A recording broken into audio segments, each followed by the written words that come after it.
नमस्कार, फिर से हम आगे बढ़ रहे हैं। ठीक है, मूलों की प्रकृति ज्ञात करना यानी कि द्विघात समीकरण के आपको मूल निकालने हैं। ठीक है, मूलों की प्रकृति ज्ञात करना, कौन सा मूल है, वास्तविक मूल है या काल्पनिक मूल है या बराबर मूल है। ठीक है, वास्तविक मूल कब होता है ये चीज़ पहले ध्यान दो। जब कोई संख्या क्या हो जाए, बी स्क्वायर माइनस 4ac से जो है जीरो से बड़ी संख्या मान लो। अगर सिंपल में अगर समझना चाहोगे तो इसकी कोई ज़रूरत ना रखो। अगर कोई संख्या किस में आ जाए, प्लस में आ जाए तो वास्तविक है। क्या है? वास्तविक है। यानी कि जीरो से बड़ा क्या है, 1 2 3 4 5 6 7 8 9 10 एंड सो ऑन। ठीक है, जो भी संख्या प्लस वाली है तो वास्तविक, कौन सा मूल कहलाएंगे, वास्तविक मूल है। ठीक है, अगर कोई संख्या जीरो के नीचे जाती है, ठीक है, तो वो आपका माइनस में आएगी। जो भी संख्या आती है अगर माइनस में आ जाती है तो आपका कौन सा मूल हो जाता है, काल्पनिक मूल हो जाता है। कौन सा मूल हो जाता है भैया, काल्पनिक मूल। लिखित ले लो, आएगा जरूर और हर बार आता है। ठीक है, अगर मान लो d बराबर 0 आ गया, क्या आ गया, 0 आ जाए तो आपका बराबर मूल होता है। कैसा होता है, बराबर मूल होता है। ठीक है, बराबर मूल है, होता नहीं है। ठीक है, अब कहोगे ये सब तो हमने भाषण आपको बता दी, अब इसका सूत्र क्या होता है, मेन क्या है, वो आपका ये है विभक्तर। इसको क्या बोलते हैं, विभक्त कर। ठीक है, विभक्त कर। ठीक है, ऐसे विभक्तर समझो चाहे विभक्त कर। ठीक है, अब देखो क्या करते हैं, इसका जो फार्मूला है वो आपका होता है d बराबर बी स्क्वायर माइनस 4ac। यानी कि अगर आप मूलों की प्रकृति ज्ञात करते हो तो मेरे भाई ये फार्मूला आपको क्या करना होगा, लगाना होगा। बोलो भाई और बहनों, अगर आपको मूल ज्ञात करना है तो विभक्तकर का फार्मूला यूज करना है। अगर प्लस में आता है तो वास्तविक हो जाता है, अगर माइनस में आ जाता है तो काल्पनिक मूल होता है। अगर जीरो आ जाए, क्या आ जाए, अगर जीरो आ जाए तो मेरे भाई बराबर भी हो जाता है। तो हम काम करते हैं ये कि पहले क्वेश्चन को उठाते हैं और देखते हैं इसमें क्या आता है क्या नहीं आता है। ठीक है, तो पहला क्वेश्चन है जो आपका, वो आपका है 2x स्क्वायर माइनस का 3x प्लस का 5 बराबर 0। ठीक है, बोलो अब यहाँ पे क्या करना आपको, सबसे पहले देखो तुलना करवाना ही है। तो क्या करोगे, ax स्क्वायर प्लस का bx प्लस c बराबर 0 से तुलना करने पर, क्या करने पर, तुलना करने पर। ठीक है, इस चीज़ को हम मिटा देते हैं। ठीक है, तुलना करते हैं सबसे पहले।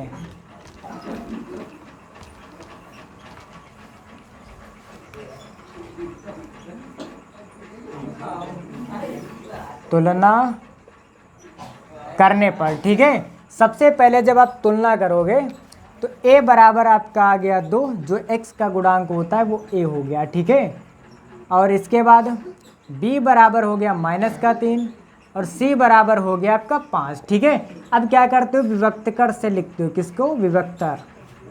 ठीक है, क्या फार्मूला होता है, तो मेरे भाई ये फार्मूला होता है d बराबर बी स्क्वायर माइनस का 4ac हो गया।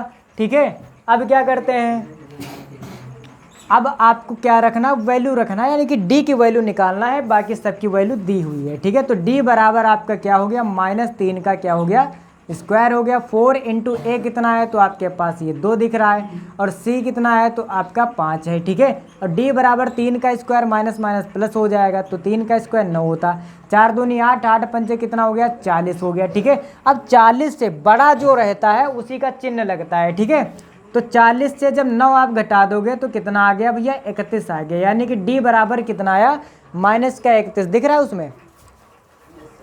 तो एक काम करते हैं, जो d बराबर आएगा वो कितना आएगा, माइनस का 31 आएगा। ठीक है, अब ये माइनस आ गया तो मूल कैसा है भैया, तो आप लिख दोगे, अतः माइनस की संख्या है ना, तो मूल लिख दो, मूल काल्पनिक है। क्या है, काल्पनिक मूल है। ठीक है, काल्पनिक है, मूल कैसा है, काल्पनिक है। क्यों काल्पनिक है, क्योंकि यहाँ पे माइनस की संख्या आई है। इस प्रकार अगर कोई माइनस की संख्या 1 आ जाए, 5 आ जाए, 10 आ जाए, जो भी आ जाए, वो मूल कैसा होगा, काल्पनिक होगा। उम्मीद करते हैं आप लोग के थोड़ा बहुत समझ में आ रहा होगा। इसी प्रकार आप इसको देख लो अच्छे से। और हम क्या करते हैं अगले वाले क्वेश्चन को, बाकी ये वाला आप लगाए, रूट आपको शायद हो सकता है डर लग रहा हो, बट ये बहुत बढ़िया क्वेश्चन है और हम आपको लगा के दिखा रहे हैं, ठीक है। और ये वाला आप लगाओगे। इस वाले क्वेश्चन को मैं आपको होमवर्क के लिए दे रहा हूँ, ट्राई करिएगा। अब इस वाले क्वेश्चन को हम लगाने जा रहे हैं, ठीक है। ये क्वेश्चन में क्या है, ax² लिखोगे। सबसे पहले हल में क्या करते हैं, ax² प्लस का bx प्लस c बराबर 0 से तुलना करने पर, भैया क्या करने पर, तुलना करने पर, ठीक है। और जब आप तुलना करोगे तो a बराबर आपको 3 मिला और b बराबर -4√3 मिला और c बराबर आपका 4 मिला, ठीक है। अब हम क्या करते हैं, देखिए 100% आता है, लिख ले जाओ, ठीक है। 100%, 101% गारंटी, लोग 100% की गारंटी देते हैं, हम 101% की गारंटी देते हैं कि आएगा मोल पर का क्वेश्चन और आपको 2-4 नंबर दे के जाएगा, ठीक है। अब लिख दो विवेक्तर से, क्या लिखोगे, विवेक्तर से क्या होता है फार्मूला, d बराबर b² का माइनस का 4ac हो गया।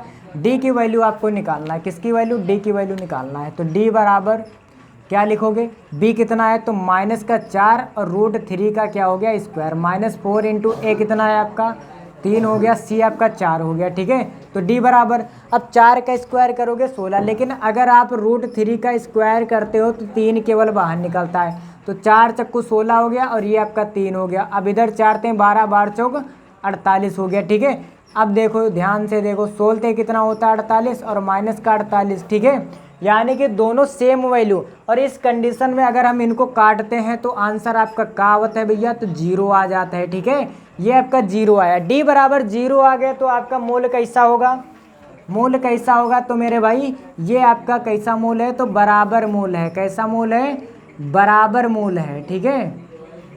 ये चीज़ आपके समझ में आई होगी, कैसा मोल मिल गया, बराबर। इसमें आपको ट्राई करना है कि वास्तविक होता है या बराबर होता है या आपका काल्पनिक होता है, ये आप बताओगे, ठीक है। ये आपका है 2x² माइनस का 6x और प्लस का 3, आप लोग बताइएगा। नहीं समझ में आ रहा तो फिर से कमेंट में पूछिए। एंड ऑफलाइन कोचिंग क्लासेस में अपना ग्लोब कोचिंग क्लासेस को इसलिए जल्दी से ज्वाइन करें, और यहाँ पे हर एक तरीके से आपको बताया जाएगा और बहुत बेहतरीन तरीके से बताने की कोशिश कर रहे हैं, ठीक है। धन्यवाद।